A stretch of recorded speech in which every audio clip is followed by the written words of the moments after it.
Sana hindi na lang ako naging ina. Sana hindi rin kita naging anak. Ngayon, kung iniisip mo na hindi mo ako pinili bilang isang ina mo,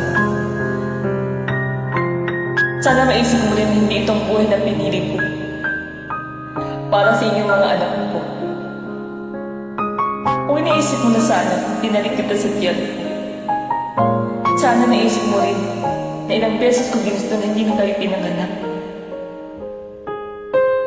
Para hindi niyo maranasan ang hirap nito sa mundo.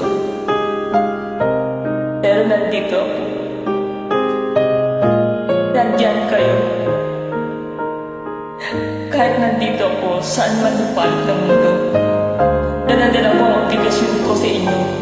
Nabigyan kayo ng magandang buhay dahil magulang niyo ako.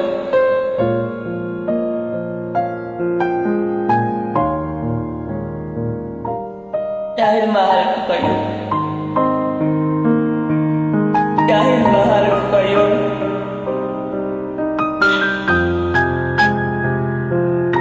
Ngayon sabihin mo sa akin, sinasabi mo hindi kita naiintindihan. Bakit, Carla?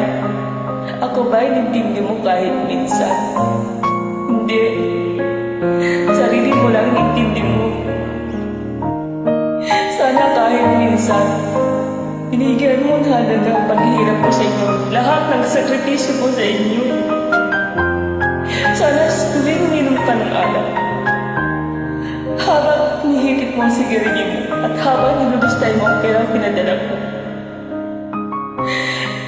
Sana maisip mo rin, ilang pagkain hindi ko kinain para lang makapagpadala ko ng malaking pera rito.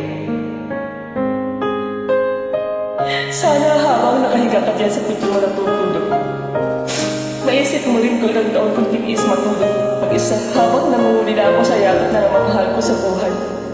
Sana maisip mo kahit konti kung gaano kasakit sa akin mag-alaga ng mga batang hindi ko kaano-ano. Samantalang kayong mga anak ko, hindi ko man lang maalagaan. Alam mo ba kung gaano kasakit yun sa isang tinda? Alam mo ba kung gaano kasakit yun? Hindi mo alam kaya itulong bilang isang ina. Respetuhin mo man lang ako bilang isang tao. Yun lang, Carla. Yung man lang.